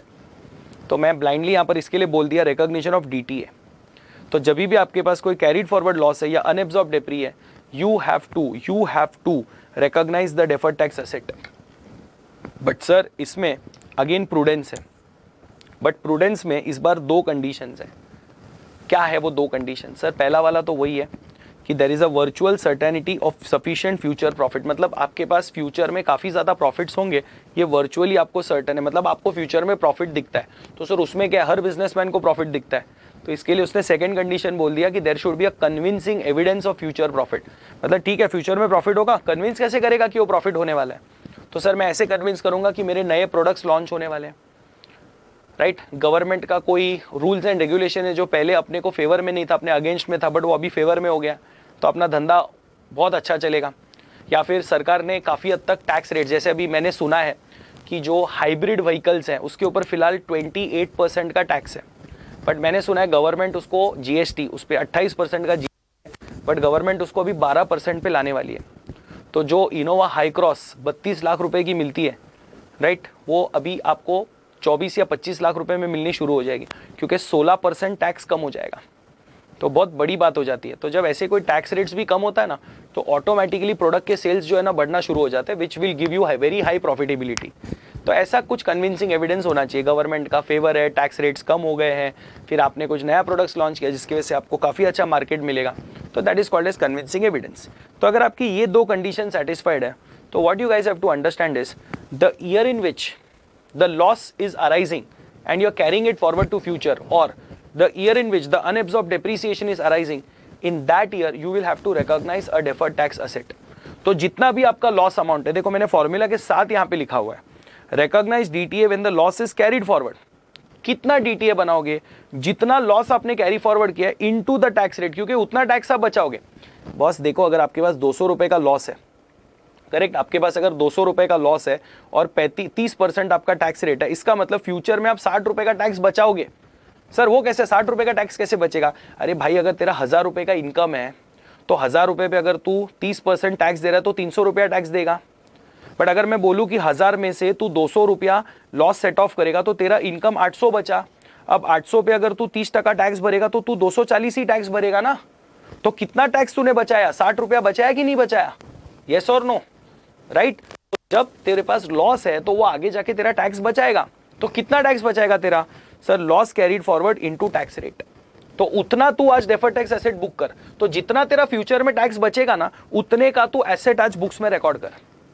और जिस साल में आईटी में लॉस सेट ऑफ करेगा, क्योंकि देख अकाउंट्स में लॉस सेट ऑफ नहीं होता है, इसके वजह से तो मैं आज एसेट या लाइबिलिटी बुक कर रहा हूं ना, sorry liability I am sorry asset book कर रहा हूं मैं आज, करेक्ट। तो अकाउंट्स में तेरे को लॉस का सेट ऑफ मिलने वाला नहीं है। तो the year in which you are carrying forward the loss, record the asset in accounts, ताकि मैचिंग कॉन्सेप्ट हो। क्योंकि फ्यूचर में जब तू ये लॉस सेट ऑफ करेगा, अकाउंट्स में तेरे को सेट ऑफ का मौका नहीं मिलेगा, तब तेरा टैक्स मैच नहीं करेगा। तो तब अपन क्या करेंगे पता है? डेफर्ड टैक्स एसेट को रिवर्स मार देंगे। So the year in which the loss is set off, you will have to reverse the DTA. तो जितना भी लॉस तूने सेट ऑफ किया है, मल्टीप्लाइड बाय टैक्स रेट, बस बात खत्म, एकदम सिंपल है। तो इसमें तू सिर्फ इतना याद रख बस कि you will have to recognise a deferred tax asset when the loss is carried forward, and you will have to reverse the deferred tax asset when the loss is set off. That's it. इतना याद रख, more than sufficient है, और कुछ देखने की जरूरत नहीं है, राइट। चलिए आगे बढ़ते हैं यहां से। Now, recognition of deferred tax asset or deferred tax liability in case of MAT और AMT liable to be paid। अभी AMT आप लोग सब सीख चुके हो, alternate minimum tax, MAT आप लोग सीखोगे फाइनल में। तो सर ये क्या कंसेप्ट है? बहुत ही सिंपल है, 2 मिनट लगेगा, ध्यान दीजिएगा। सर अपन ने एक फॉर्मूला सीखा कि tax expense is equal to current tax plus और माइनस डेफर्ड टैक्स, बराबर है। तो इस फॉर्मूला में जो करंट टैक्स है ना, current tax, that is what? The tax payable to government. Yes और नो? हाँ sir, tax payable to government. तो स्टैंडर्ड क्या बोलता है मालूम है? गवर्नमेंट को जो टैक्स पेएबल है ना, वो हमेशा नॉर्मल इनकम टैक्स रहेगा, वो कभी भी मैट और एएमटी का टैक्स नहीं होगा। सर बट हमने तो ऐसा पढ़ा है कि mat or EMT whichever is higher. हमने ऐसा पढ़ा है कि अगर एएमटी का फिगर है और आपका नॉर्मल इनकम टैक्स है, तो विचएवर इज हायर आपको पे करना है। तो अगर एएमटी का फिगर बड़ा है और नॉर्मल इनकम टैक्स का फिगर छोटा है, तो आपको एएमटी देना पड़ेगा। हाँ सर, मेरे को एएमटी देना पड़ेगा। तो सर मेरा करंट टैक्स एएमटी हुआ ना, फिर डेफर्ड टैक्स के कैलकुलेशन के लिए तेरा करंट टैक्स का फिगर जो है ना वो नॉर्मल इनकम टैक्स ही रहेगा भाई। एएमटी भले तो दे रहा है गवर्नमेंट को, बट डेफर्ड टैक्स निकालते वक्त करंट टैक्स का फिगर नॉर्मल इनकम टैक्स ही रहेगा। बट सर बुक्स में कैसा दिखाएंगे, क्योंकि समझो अगर मेरा एएमटी 120 रुपया है और मेरा जो नॉर्मल आईटी है वो 100 रुपया है, तो आप बोल रहे हो कि करंट टैक्स 100 रुपया लेने का। हाँ बट सर देना तो 120 है ना, तो आप बोलोगे 100 रुपए का नॉर्मल इनकम टैक्स का 100 रुपए का मैं प्रोविजन खड़ा करेगा बुक्स में, तो 20 रुपए का डिफरेंस नहीं मारेगा क्या? 20 का प्रोविजन भी तो दिखाना पड़ेगा। तो सर ये 20 का जो प्रोविजन है ना उसको अलग से दिखाना पड़ेगा। आपके करंट टैक्स, आपका जो फॉर्मूला है tax expense is equal to current tax plus और माइनस DTA, तो ये जो है ना this is provision for normal income tax, इसमें नॉर्मल आईटी आएगा। तो ऐसे केस में आपको क्या करना है मालूम है, देखो मैंने यहाँ पे लिखा भी है, a separate provision for excess of MAT or AMT paid over normal IT should be recognised. तो इसका आपको अलग से रिकॉग्निशन करना पड़ेगा, करेक्ट। तो यहाँ पे जो मैं अभी एग्जांपल दे रहा था, तो इसमें आप क्या करोगे, जो आपका प्रोविजन है वो 100 रुपये का बनेगा और एक और आप बनाओगे प्रोविजन फॉर मैट, वो 20 रुपये का अलग से बनेगा। ये आपको समझना है। इसके क्वेश्चंस भी बहुत सिंपल आते हैं, करेक्ट, कोई बड़ा रॉकेट साइंस नहीं है। तो एक क्वेश्चन चाहिए तो मैं इसका एक आपको शो करवा देता हूँ। I'll just take up one solved example. Do I have any? अच्छा चलो ठीक है, ये देख लेते हैं। चलो देखिए यहाँ पे क्या हो रहा है, from the following details of Aditya limited for accounting year ending 31 March 2020, accounting profit आपका 15 लाख रुपया है, book profit as per MAT 7.5 lakh है और आईटी एक्ट के हिसाब से 2.5 लाख का प्रॉफिट है। टैक्स रेट आपका 20% है, मैट रेट आपका 7.5% का है। Calculate the deferred tax asset और liability as per AS 22 and the amount of tax to be debited to P&L for the year. तो टोटल कितना टैक्स P&L में डेबिट होगा वो भी बताना है आपको और डेफर्ड टैक्स की भी कैलकुलेशन आपको करनी है, करेक्ट। तो सबसे पहले सर अगर आप अकाउंटिंग प्रॉफिट देखोगे 15 लाख है और इनकम टैक्स के हिसाब से सिर्फ 2.5 लाख है, मतलब फ्यूचर में आपका इनकम ज़्यादा आएगा क्योंकि आज 12.5 लाख का डिफरेंस है देखो दोनों में। तो ये 12.5 लाख जब आईटी में आएगा तो उस पर टैक्स देना पड़ेगा कि नहीं? सर देना तो पड़ेगा ना, अभी तो सिर्फ 2.5 लाख इनकम दिखाया, तो 12.5 लाख इनकम और आएगा ना फ्यूचर में, तो उस पर तो टैक्स देना पड़ेगा। मतलब सर इस क्वेश्चन में ना लाइबिलिटी बनेगा, और कितना लाइबिलिटी बनेगा मैं अभी बताता हूँ। 12.5 लाख का तुम्हारा टाइमिंग डिफरेंस है इंटू 20% टैक्स रेट, 2.5 लाख का DTL बनेगा। और ये जो मैंने 2.5 लाख की कैलकुलेशन की है ना बेटा, इसमें मैंने बुक प्रॉफिट को छुआ भी नहीं है। तो इसका मतलब ये जो अपन बात कर रहे थे ना कि current tax will never be equal to MAT, वो यहाँ पे से सिद्ध होता है कि देखो डायरेक्टली अपन ने without even considering the book profit as per MAT हमने DTL का फिगर निकाल लिया 2.5 लाख। तो सर ऐसे क्वेश्चंस को हम सॉल्व करते कैसे? सर सबसे पहले आपको क्या करना होता है, आपको तीनों के हिसाब से अपना अपना टैक्सेस निकालना होता है, करेक्ट। से फॉर एग्जाम्पल चलो यहाँ पे दिखाते हैं।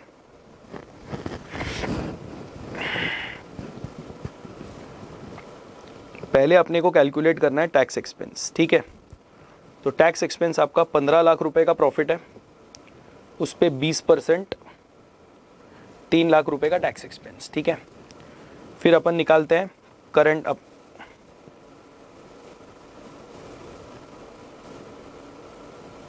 Normal income tax. तो आप लोग बोलोगे सर 2.5 लाख रुपए का मेरा इनकम टैक्स का प्रॉफिट है, उस पे 20% 50,000, करेक्ट। फिर उसके बाद अपन मैट निकालते हैं। 7.5 लाख रुपए का बुक प्रॉफिट है into 7.5%,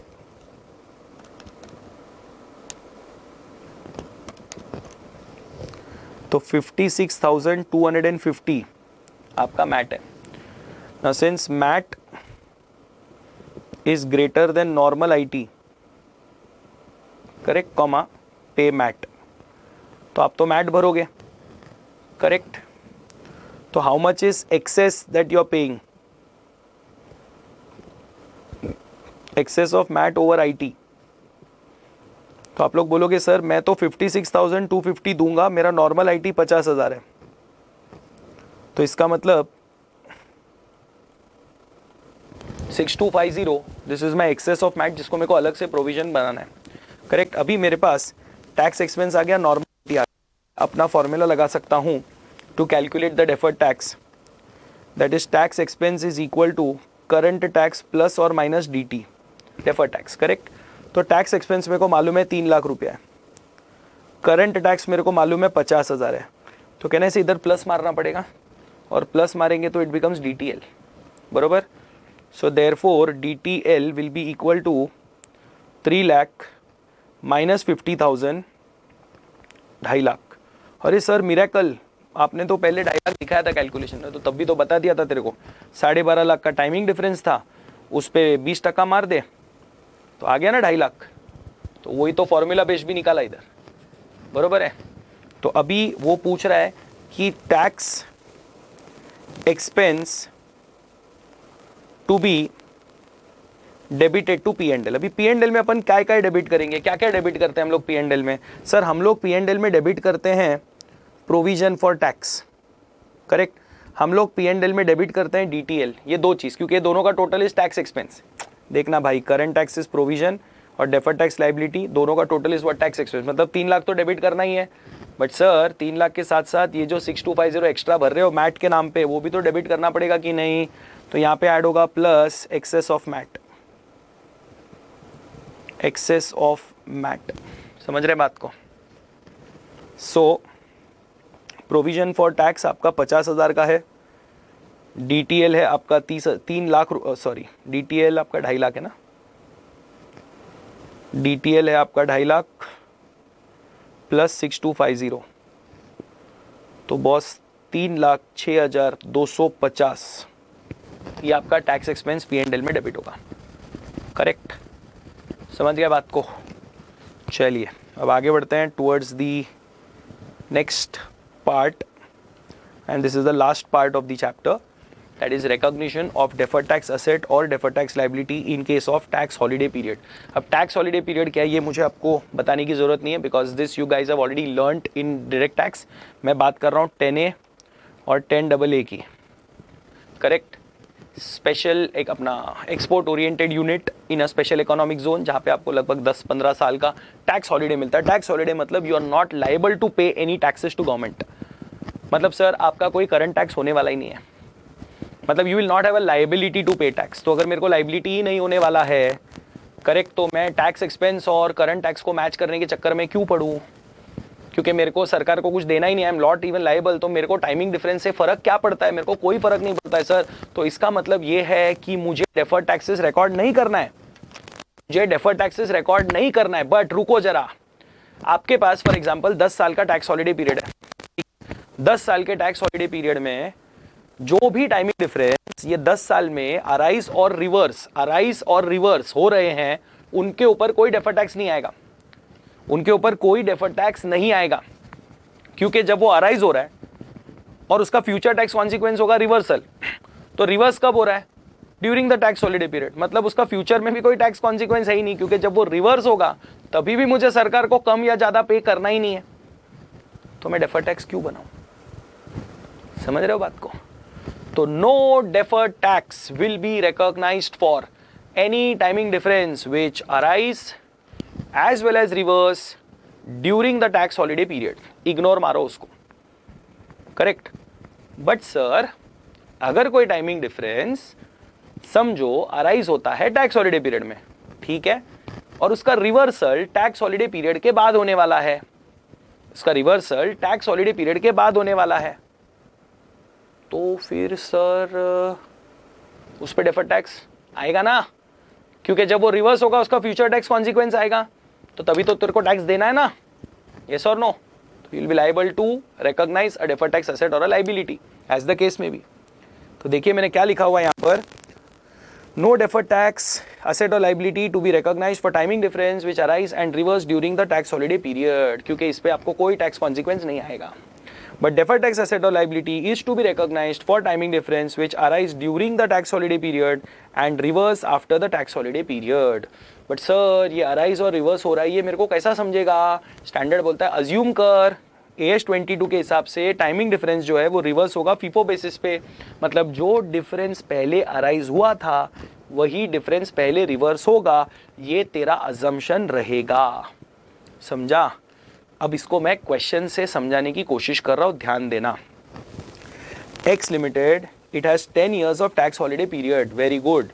Timing difference due to depreciation arise in year 1 1000 रुपया and year 2 2000 रुपया। तो 2 साल में लगातार टोटल मिलाकर 3000 रुपए का डिफरेंस अराइज हुआ है। Timing difference will start to reverse from year 3। क्या बात है, फर्स्ट ईयर और सेकेंड ईयर में अराइज हुआ, ईयर 3 ऑनवर्ड रिवर्स हो रहा है। कितना? 100 रुपया। अरे बाप रे, मतलब ये 3000 रुपये का डेप्री को रिवर्स होने के लिए 30 साल लगेगा 100 रुपए के हिसाब से। हाँ सर। टैक्स रेट दिया है 40% का। Show the treatment of deferred tax for 2 years, 2 साल का ट्रीटमेंट आपको बोला है। Assuming deferred tax liability is to be recognised, मतलब उसने खुद ही बोल दिया है कि भैया ये जो टाइमिंग डिफरेंस है उसके चक्कर में आपको डेफर्ड टैक्स लाइबिलिटी रिकॉर्ड करना है। ठीक है सर, कर देंगे, कोई दिक्कत नहीं है। करेक्ट। आपको 2 साल का पूछा है। अब है ना सर, ध्यान दीजिएगा, 10 साल तक टैक्स हॉलिडे पीरियड चल रहा है। आपका रिवर्सल कब शुरू हुआ? सर तीसरे साल में। तो कैन आई से तीसरे साल से लेकर 10वें साल तक, 8 साल तक जो भी रिवर्स होगा वो सब टैक्स हॉलिडे पीरियड में रिवर्स हो रहा है। और जो भी डेफर्ड टैक्स, टैक्स हॉलिडे, जो भी timing difference tax holiday period में रिवर्स होता है, क्या हम उसके ऊपर डेफर्ड टैक्स रिकॉर्ड करते हैं क्या? सर नहीं करते, नहीं करते हम। बराबर है। तो यहां पर आपको क्या समझना है, फीफो बेसिस लगेगा। क्योंकि अभी आपका अगला क्वेश्चन ये आएगा कि सर 3rd ईयर से 10th ईयर तक 8 साल में जो 100 रुपए, मतलब 800 रुपए का जो डेप्री का जो टाइमिंग डिफरेंस है वो रिवर्स होने वाला है, वो किस में से होगा सर? 1000 रुपए वाले डिफरेंस में से या 2000 वाले डिफरेंस में से? तो sir it is FIFO, first in first out. तो 1000 रुपए का डिफरेंस पहले अराइज हुआ था, रिवर्सल भी पहला उसी में से होगा, ये अजम्पशन है। करेक्ट। तो अगर आप फर्स्ट ईयर का कैलकुलेशन मेरा देखेंगे, टाइमिंग डिफरेंस 1000 का अराइज हुआ है, बराबर है, minus timing difference to be reverse during the tax holiday period. तो कितना डिफरेंस रिवर्स करना है सर? ईयर 3 से ईयर 10 800 रुपया, 100 रुपया इंटू 8 साल, 800 रुपया। तो ये आपका टैक्स हॉलिडे पीरियड में रिवर्स होगा, तो इस पे डेफर्ड टैक्स नहीं बनेगा। तो timing difference eligible for recognition of DTL is 200 रुपया। तो फर्स्ट ईयर के एंड में आपको डीटीएल रिकॉग्नाइज करना पड़ेगा 200 इंटू 40%, 80 रुपया। बात समझ रहे हो? फिर जब आप आओगे सेकेंड ईयर में, ठीक है, जब आप आओगे सेकेंड ईयर में, तो टाइमिंग डिफरेंस आपका 2000 अराइज हो रहा है। बट क्या इस 2000 में से कुछ भी रिवर्सल 10वें साल तक होने वाला है? सर नहीं, इसका रिवर्सल सब 10वें साल के बाद ही होने वाला है, क्योंकि 1000 रुपए को रिवर्स होने को 12 साल जाएगा टोटल। तो 13वें साल से इसका रिवर्सल शुरू होगा, तो इसमें कुछ रिवर्सल नहीं है। तो entire 2000 is eligible for recognition of deferred tax. तो डेफर्ड टैक्स लाइबिलिटी कितना रिकॉर्ड करेंगे? 2000 पे 40%, 800 रुपया। तो टोटल क्लोजिंग बैलेंस आपका रहेगा 80 जो फर्स्ट ईयर में बनाया था, और 2800 रुपया जो सेकेंड ईयर में बनाया। टोटल 880 रुपीज़ का आपको डेफर्ड टैक्स लाइबिलिटी का क्लोजिंग बैलेंस ईयर 2 पे दिखेगा। करेक्ट। अभी देखो यहाँ पे मैंने लिखा भी है, reversal will start from 13th year onwards, that is entire 2000 reverse after the tax holiday period. So 2000 timing difference is eligible for recognition of DTL, right. So ये एक अच्छा क्वेश्चन है, ये आपको अभी क्वेश्चन ये मॉड्यूल में भी डाल दिया गया है। पहले ये क्वेश्चन मॉड्यूल में नहीं था, इसका सिर्फ एक आरटीपी में क्वेश्चन आया था, तो उसी का मैंने रेप्लिका यहाँ पे कंसीडर किया, बट अभी एक मॉड्यूल में भी ऐसा एक क्वेश्चन डाल दिया गया। सो ओवरऑल इंपॉर्टेंट है चैप्टर, 110%। एक क्वेश्चन तो आता ही, हर बार एक क्वेश्चन आता है डेफर्ड टैक्स में से, बट अभी तक कोई ऐसा बड़ा डिफिकल्ट या रॉकेट साइंस क्वेश्चन नहीं देखा गया, right. So with this we will conclude the marathon revision session of accounting standard 22।